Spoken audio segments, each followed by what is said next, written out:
Hey guys, it's Steve here from Geek, and this is a video that I've been wanting to do for a while now, and I'm really excited about. So here's how it's going to work. I'm actually taking an artwork from someone that was struggling to achieve realism in their scene, and I'm going to be showing you guys how to improve the lighting, improve some of the materials, and then do some compositing effects to make this scene look realistic. So here's the scene I'm going to be working with, and you can see that the lighting is suffering a bit. Some of the materials aren't really coming off realistic, and there's an overall kind of a flat look to it. It looks kind of like a video game.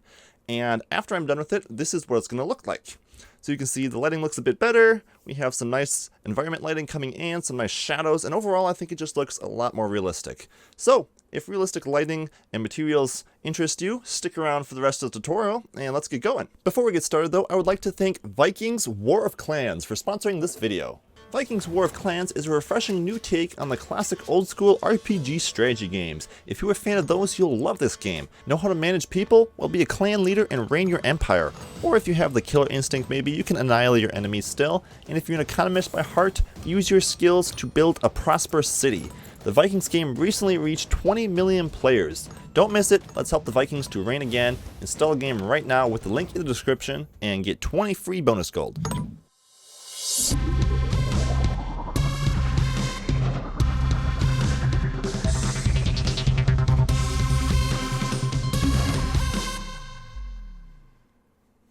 Oh, hey, didn't see you there. Just playing some Vikings War Clans. Anyways, on to the video. Okay, and here's the scene that we'll be working with. This scene was actually created by Ian, and I'd like to give a huge shout out to Ian for allowing us to use his scene for the purpose of this video. If you want to check him out on Instagram, he'll be in the description there. But as you can see, the scene is pretty nicely laid out. I mean, if it was up to me, I don't know if I would change too much. I'd probably give it a little bit more of a focus point, but the composition isn't really the purpose of this tutorial. The purpose is to make it look more realistic. And as you can see with the scene right here, if I was to switch to a rendered view right now and we let this go a little bit. So here's the scene here once you switch to rendered view, and you can see that everything is looking pretty flat, which makes it look pretty fake and not exactly realistic like we're going for. And the reason for that is because, and this is a mistake I see a lot of people make, is when they use an HDR in an interior scene like this, it doesn't really brighten the scene up very much. It's very dark unless you add other lights to the scene. So let me explain this right now by first I'm going to take out all the interior lights that is added to the scene currently.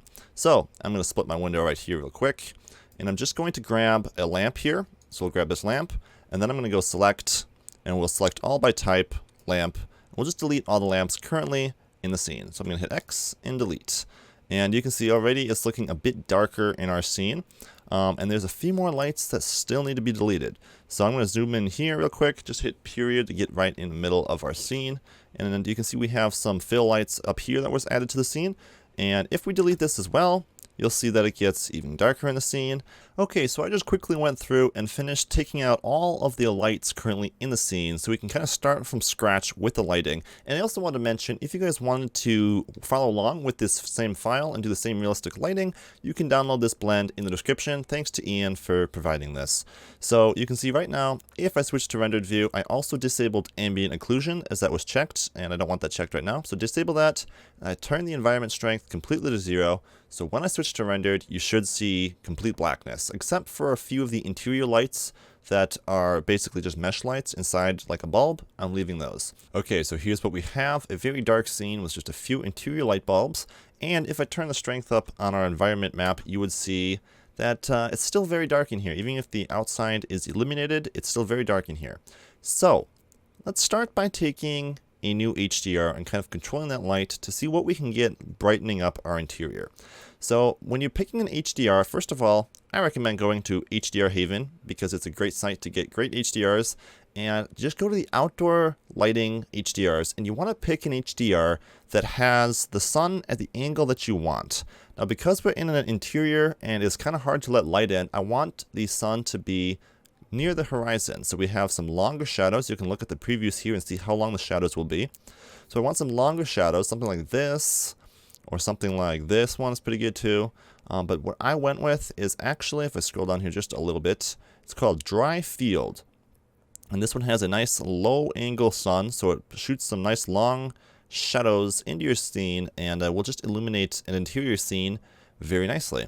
So let me see if I can't find it here real quick. right here, dry field, and you can see there's some nice long shadows on it, and it's easy to orientate the sun right in the exact spot that we need to have the lighting coming from where we want. So I'm going to go ahead and do that right now.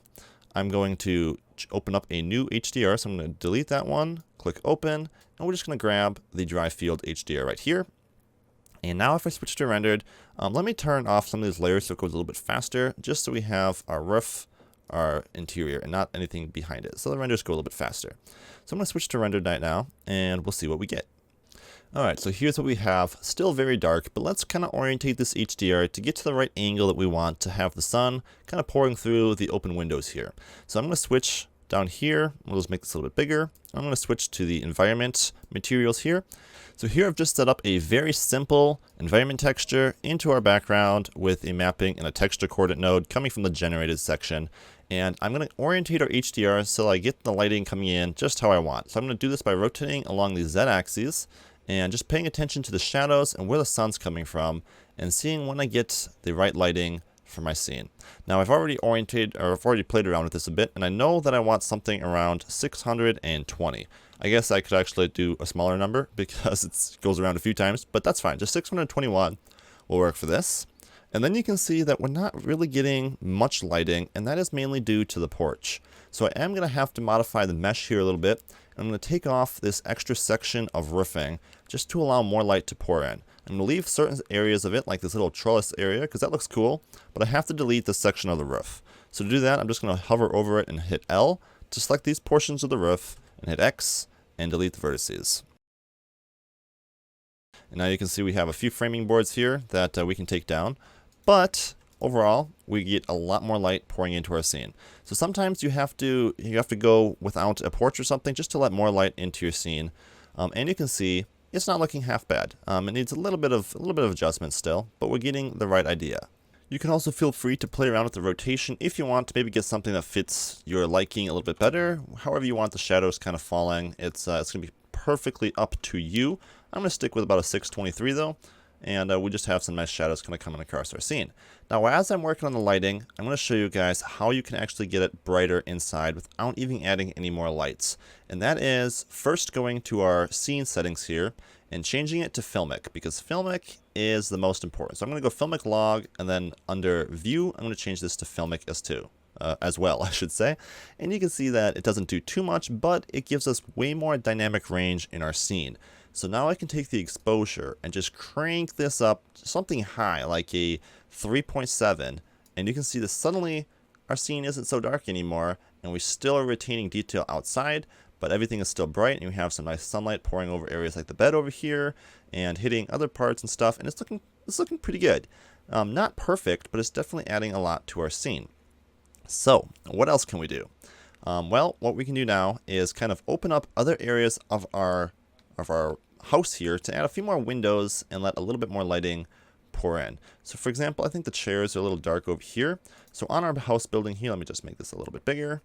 We can make this a little bit smaller. And on our house building over here, we could open up a window in the back here just to make it a little bit more easy to see through here.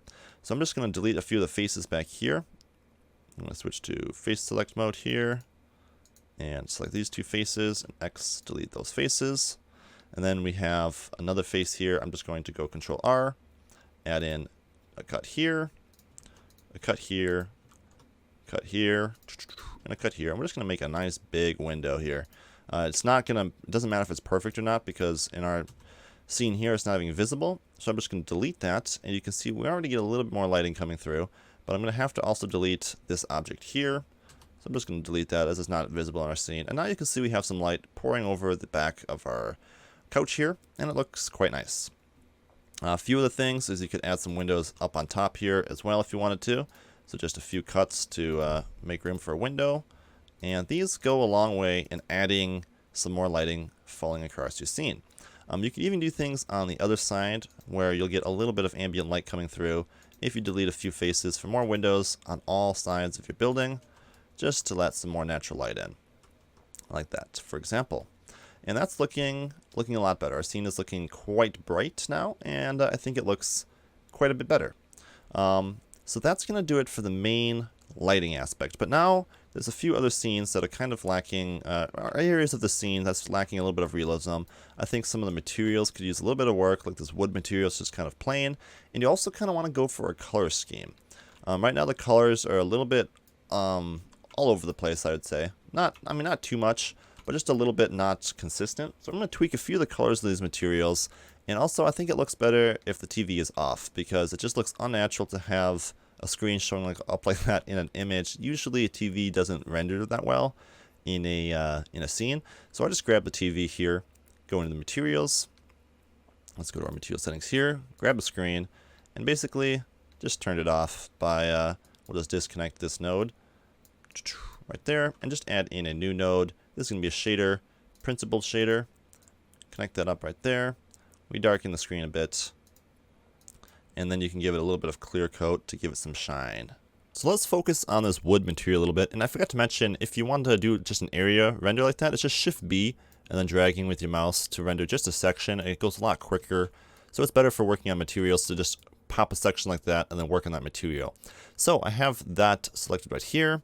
And here we see we have a wood material already set up by Ian, but I'm just going to create a new, even simpler wood material that should look very nice. So I'm going to show you how to do this real quick. I'm just going to make this a little bit bigger so you guys can see what's going on, and pull our material output over here. All right, disconnect that. And you can see it's just black because we have nothing connected. So I'm going to add a shader. We're going to go principled shader right there. Connect the output to the surface. A blank white board right now. And we're going to go add input, image, or texture image texture.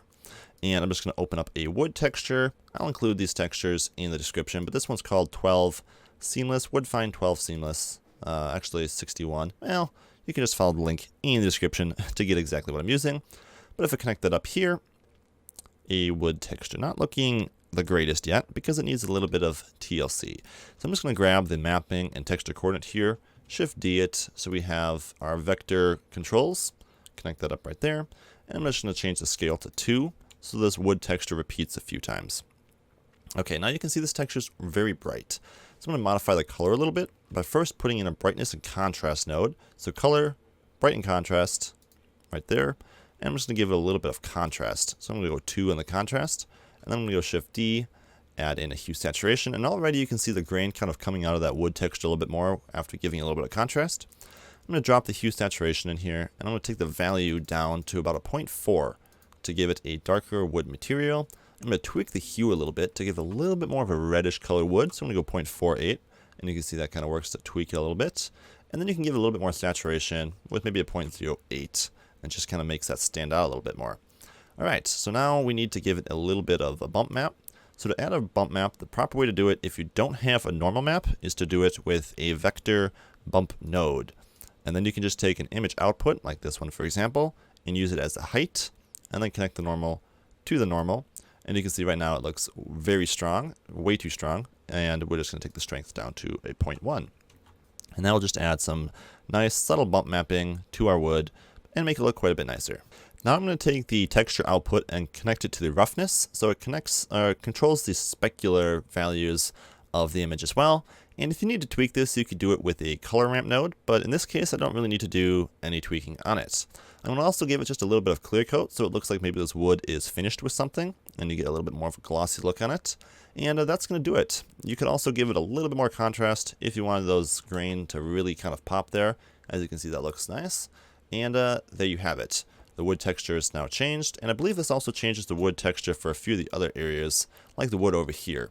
I think this is just a better looking wood material and gives us a little better looking results. Alright, and the next thing I'm going to change is the glass material. So currently there's just a very simple glass material that is set up on this scene, and we're going to do a little bit of work to make that look a little bit better. So I'm going to set up a little bit more of a complex glass material, but I think it works a lot better and gives you a lot more control over the scene while not adding any noise or anything.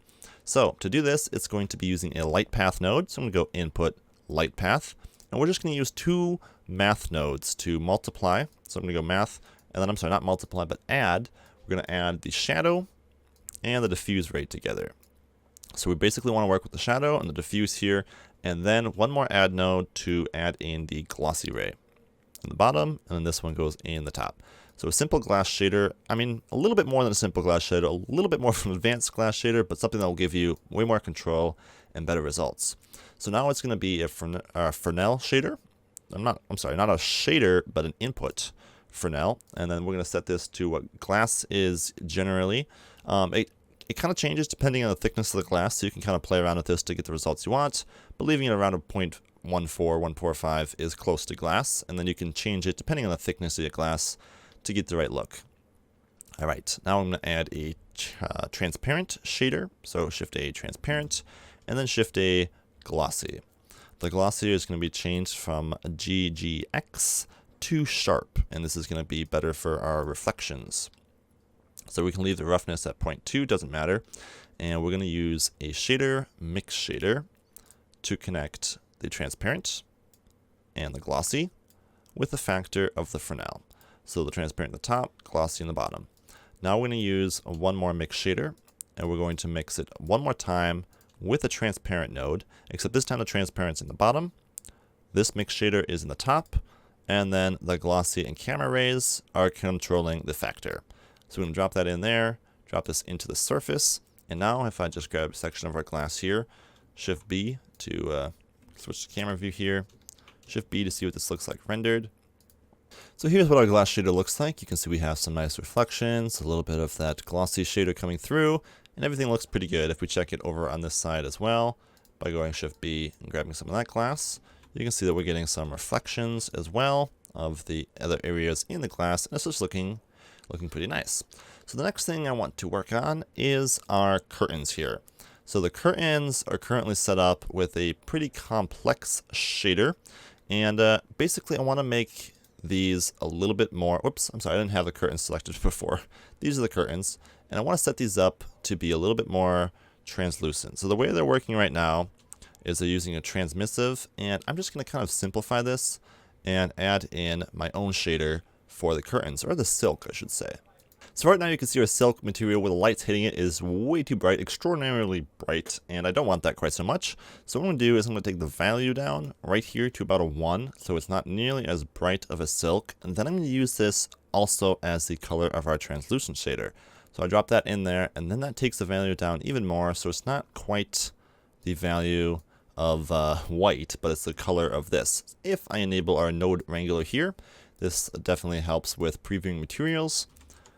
Just type in node wrangler, you have it right there.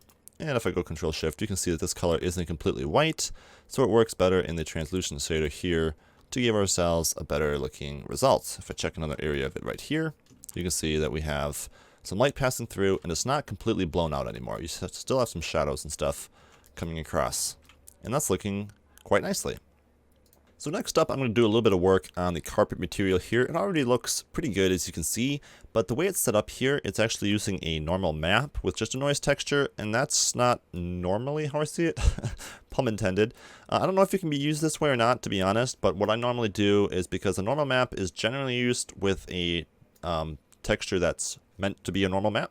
So what I'm going to do is I'm just going to use a vector bump node, connect that into the normal node, and then this can be the height of the bump node. And then we can control the strength right here, and I can make it a little bit stronger, like a 1.2. And then I also thought that making the scale a little bit smaller here, more like a 500, allowed it to show a little bit more of that textured look that you're going for, and I just thought it looked pretty good. And now I'm just going to go ahead and tweak a few of the other materials around in the scene here. So if I jump to our camera view here, the glass over here, both this glass and the glass back here over the bedroom is supposed to be kind of a frosted glass. If I select the material here, you can see it's glass frosted. But what I found better is just modifying the glass material that we already created. So I'm just going to grab the glass material here, check that box to make it its own material. And then to modify it, you just need a multiply node. That's what I was looking for, a multiply node connected into the Fresnel shader here. So I'm just going to go math and then change it to multiply. And this can kind of control now the amount of glossy you have in the scene, or in the material, I should say. And we also want to change this from sharp to Beckham, as we can then get more of the roughness value that we want. And that's going to work to kind of give it the frosted glass look. So I'm going to go about a 0.08, and then I'm just going to control the amount with this. You can see that's really frosted, completely glossy. And if I take it down, it's less. I'm also going to give it a little bit less roughness as it's more of a clear when we go more or less. So here we have it, and I'm just going to leave this around a 1. I think that's a pretty good amount. And if I change the glass back here from glass frosted to the new glass material we made, gloss 4, you can see that updates back there as well. Now, I thought it was kind of cool to turn, I think this was supposed to be more of like a mirror, but I thought it was kind of cool to make them look like frosted windows actually. So what I did to make that happen is, let me just select this back here, and then in our viewport here, I'm going to switch to wireframe so we can kind of see the wall we're looking for right here. What I did is I'm going to go out of wireframe, grab this wall, I'm going to go shift, actually let me grab the wall behind it as well, a few of the objects here. And then I'm going to go Shift H to hide everything but these objects that were selected. So now I can kind of zoom in here and work on this wall real quick. And I'm just going to make it so that it's open behind. So these kind of work as windows to the outside that are frosted. So to do this, I'm just going to add 2 cuts. Control R, pull it up right there. Control R, pull it up right there. And that should do it. Maybe one more on this end as well. And then switching to face select mode, I'm going to grab both these faces inside here. Let me see. Yes, I got it right there. X. Delete the face. And then I can just delete the whole face in the background here, as it's not visible for the scene and doesn't need to be there. Okay. And now you can see that we have kind of those gloss frosted windows doing their thing up there. And we can tweak the material a little bit now if we didn't want it to be quite so visible through the glass there. You can make it a little bit more frosted by giving the roughness a little bit of a higher value and tweaking this multiply node. So here's a look at what the assets are looking like now, and I think it's looking quite a bit better. The last thing that I wanted to tweak was the wood material behind the bedroom here. I thought it just looked a little off, so I grabbed that material and made it the same that I used for this one. So just grab that same material, go here, and grab this material as well, and change it to the updated material. And it's possible you need to tweak the texturing on it, but it looks pretty good. I'm just going to click that button though and make it so it repeats a little bit less on this version. So I'm going to go 1 and 1. And then you can see it looks pretty cool. So that's the updated wood texture. Everything else is looking very nice. So let's just give our lights a little bit of love, and then we'll be able to go ahead and work on the final rendering settings and getting that last bit to make it really pop. So for the light here, as you can see if I go to wireframe, there's just a blank bulb in the inside that's emitting light, and I didn't think this looked too realistic. So what I'm going to do is I'm actually going to just import a bulb. I will link to a blend file where you can get bulbs in from Blend Swap for free, but otherwise you can create a bulb yourself. I'm just doing this to be a little bit quicker. But basically, I'm just going to append the bulb. So once you locate the blend with the bulb, you're just going to go to that bulb, and to that blend, and then you're going to go group and just grab the group with the bulb on it. I'll include a blend file to the bulb so you guys can follow along with this if you want. I did make just a little bit of an edit to it here by making the terminals lit up so it gives some light. If I switch to rendered view, you would see that it lit up a bit, and I thought it just looked a little bit better. So I'm going to grab this bulb now, and I'm going to move it into position.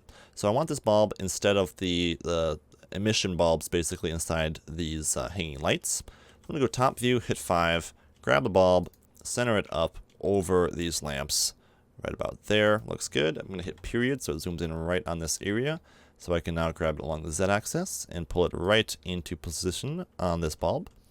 On this light, I should say. And then I'm going to scale the whole thing down just a little bit smaller, and then grab it along the z-axis to be right about there. Now that I have this, I can take our mesh, tab into edit mode, hit L just to grab that interior light, and hit X and delete the vertices, because we already have our bulb now doing the work for this.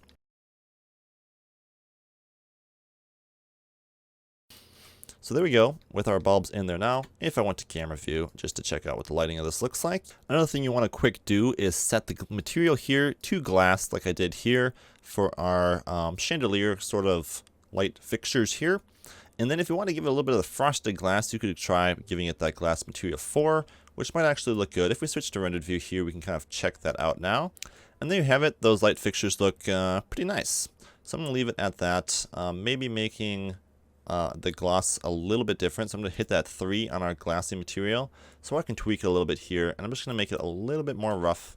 So I'm going to go about a 0.02. And then I'm going to take the amount down a little bit as well. And then you have some decent looking light fixtures. So with that said and done, we're ready to start getting everything worked out for a final render.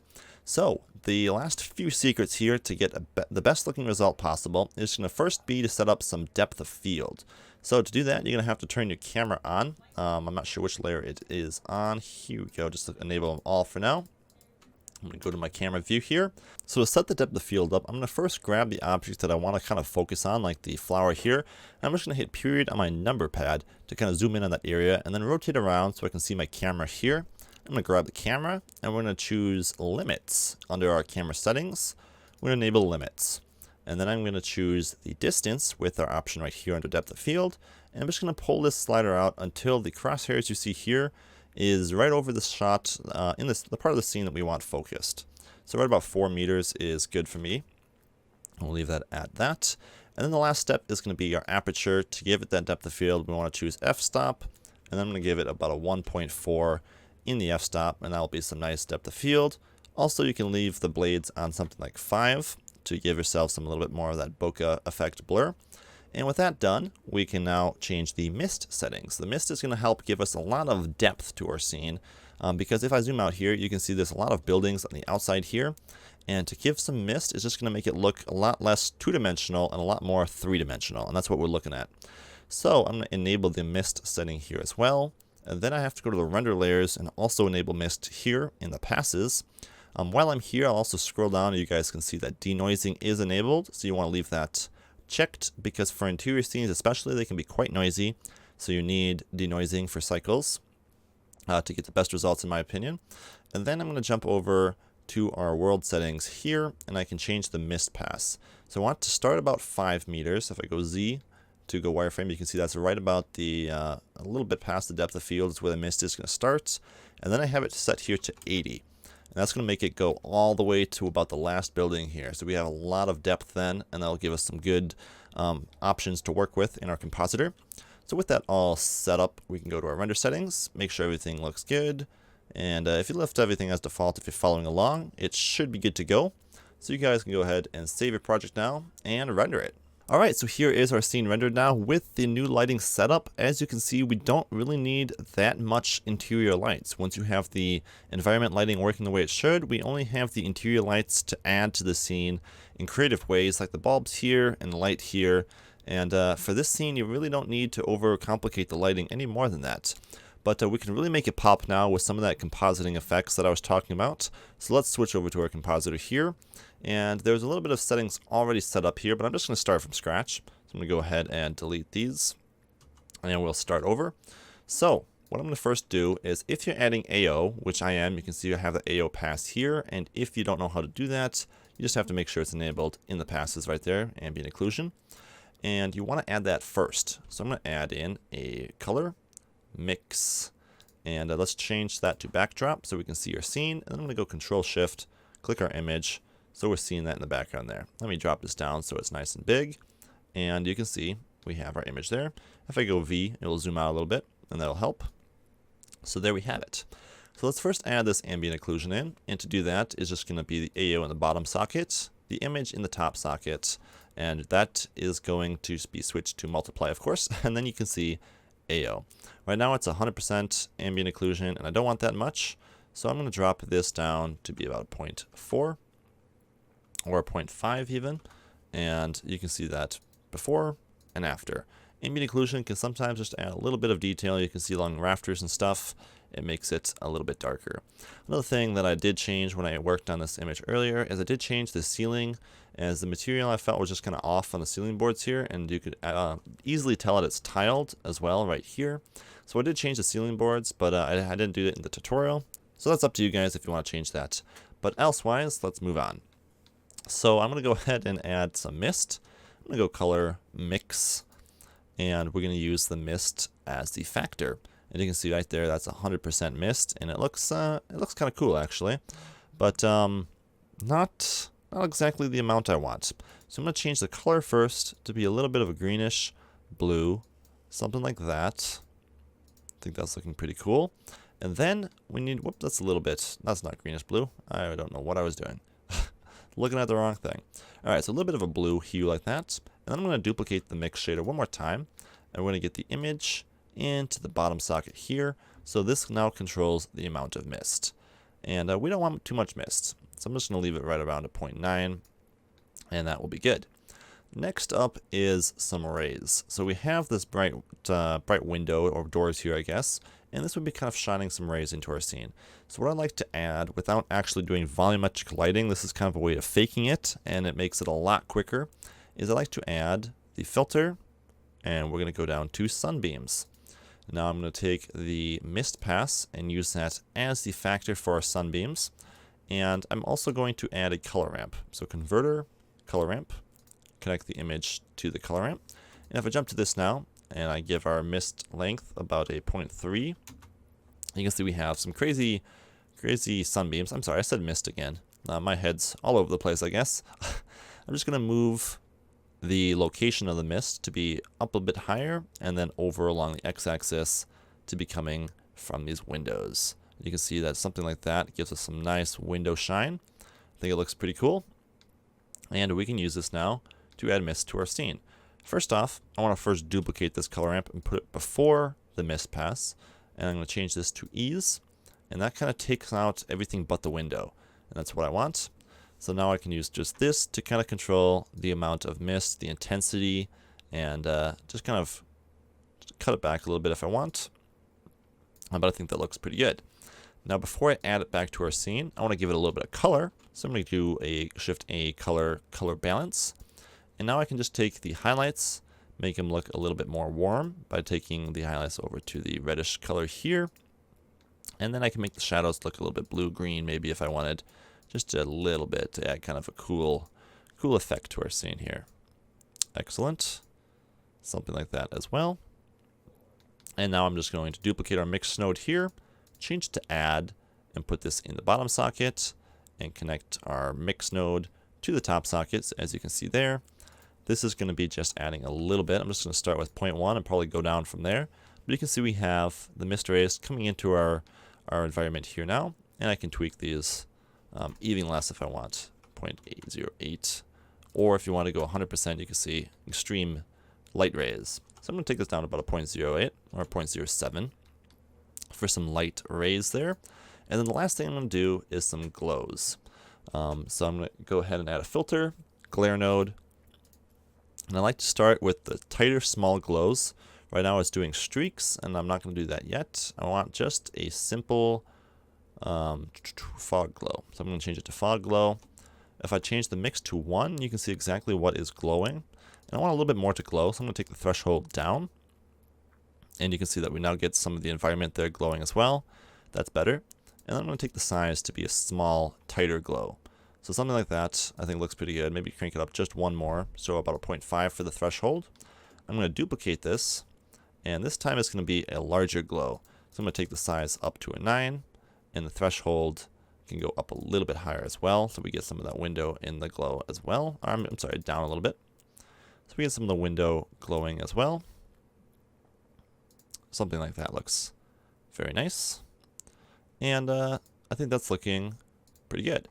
So with that set up now, I can change these both to be 0, so we can see them in with our scene. Let that load, and you can see it's working, but it's a little bit too much of the glow. So I'm going to turn down, first of all, this one can be the same, but I'm going to turn this one down to about a minus 0.7. And that's just going to take the glow down a decent amount, maybe even more. I'm going to be cranking the threshold back up just a little bit, as it's a little too overpowering. And that looks better. So you can see before the glows and after the glows. It does a lot for our lamps up here as well. And that's going to be the last thing I do, is add some streaks to our lamps up there, the bulbs. So I'm going to change this now from fog glow to streaks. We're going to give it approximately 6 streaks. We'll let that show up there real quick. That looks pretty cool. We just need to give the threshold something higher, so it's only streaking up here. I'm going to give it about a 4. And you can see now we have the streaks just up there. I'm going to make it even more though, so I'm going to go 10, so it's only doing it up here. Let that load in real quick. And you can see, there we have it. Now I'm going to take the alliterations up, and the mix down even more than it already is. So this is going to be down to about a 0.9, and just turn the amount down on that. And that looks pretty cool, I think. Maybe even less if you wanted, but all in all, I think that looks pretty cool. So that is pretty much it for the effects now. You can see everything is looking pretty nice. If I add in a distort like I did in my scene, just to add a very slight bit of dispersion to make the lens look a little bit less clear, by going to 0.004, you can see that that looks okay. And then I'm going to connect this to the composite. If we let that load, you'll see the dispersion just a little bit in the corners here. This image is also still pretty grainy. You can see the denoising effect is kind of giving it some blotchy looks up here. So I'd recommend rendering it out higher for your final render. But for the sake of this tutorial, I'm going to keep it here. And I'm going to show you the last bit of color grading I did using some of Blender's color grading features and then also using Adobe Lightroom. You don't have to use Lightroom, that's optional. But I'm just going to show you guys how you can quick do some effects in Lightroom to kind of make it punch up a little bit more. So first off, you're going to want to save your image. So I'm going to go down here, I'm going to type in rendered results. So we have that right here. Let me pop this up here. And it doesn't look like the compositing effects is taking effect yet. So I'm just going to update this by popping it in there again. And we should see the compositing effects take effect. If we give that a second here, it's compositing up there. And 3, 2, 1, composite. And so you can really see how without the compositing, the window here looks like there's not too much depth, and you can see right out the window. And now when that's done, you can see that it's much more blown out and better looking out there. Maybe even too much. You can always take the mist down a little bit if it was more than you wanted back there. But I think it's looking pretty cool. So yeah, you can adjust the mist to see a little bit more back there if you wanted. And yeah, whatever you want. So now I'm going to save my image. Save as image. I'm just going to save it as a PNG for now, and we'll do final. We'll just name it final. I got caps lock on. Oh well. Save that out. And then what I did is, let me save my project here real quick. I made a new scene, and just to add some different color grading in Blender, I went to the compositing. Make this 1080 by 1920 like our render was. I open up that image. So I'm going to go use nodes, backdrop, delete that, Shift A, add an image. So here's the image. I'm just going to open it up now, and you can see if I go Control Shift, that's in the backdrop there, just like we saved it out. And the color grade I did is actually, because you can't use two of these at the same time, obviously you can't use Filmic and Film, I save it out with Filmic, but then I can change it to Film here, and that just kind of gives it like a Cine-style film look to it. And I think it looks pretty cool. You do have to crank the exposure up a little bit because of how much it darkens the scene. So I cranked this exposure up to about a 0.7 or so. And I thought that just looked pretty cool. Maybe a 0.6 because it's a little bright. But that looked pretty cool. So now you save it right out of here and do your last bit of effects in Premiere. Or I mean, I'm sorry, you can do it in here. But like I said, I'm going to do it in Lightroom as you have a bit more control over the color there. So I'm just going to go here again, rendered results, save as, whoops. I'm just going to choose the viewer node actually because we didn't render anything. And then save as image, and we'll just do this final film. And then here with our image in Lightroom, like I said, this could be done in Blender as well. I just like having a little bit more control over the color in Lightroom. I actually already saved a preset for the colors that I did right here, and you can see that looks quite a bit better, but I'll go through here real quick and also show you what I changed. So here you can see I gave it a little bit more tint in the temperature just to tweak the white balance a little bit. Gave it a little bit of clarity, as the clarity really kind of makes things stand out. You can see it gives it a lot more effect. It's kind of cool, but you can't go too much with this. Just leaving it around 20 is good. Then I like to take the vibrance up a little bit and then counter that by taking the saturation down a little bit. So you just get kind of a cool result by doing that, and kind of makes it look a little bit more realistic in my opinion. I adjusted the highlights a little bit here with the tonal curve, you can see, as it was a little bit too bright. And just a little bit of a curve here to take the highlights down. And then I played around with some of the colors here. The saturation, I didn't touch, but I did some hue and luminance to try to pop the colors I wanted to pop and turn down some of the colors that I didn't need. Pretty simple stuff here, just kind of play around with it. And you can see that before and after. It just did a little bit of color tweaking, nothing too crazy there. Then just a little bit of sharpening, as sharpening the image can often make it look a little bit better after it's out of Blender. And some vignette. So I just add a little bit of vignette here in Lightroom. You can do that in Blender again. I've shown multiple times how to do that in tutorials. And then a little bit of film grain just kind of makes it look nice.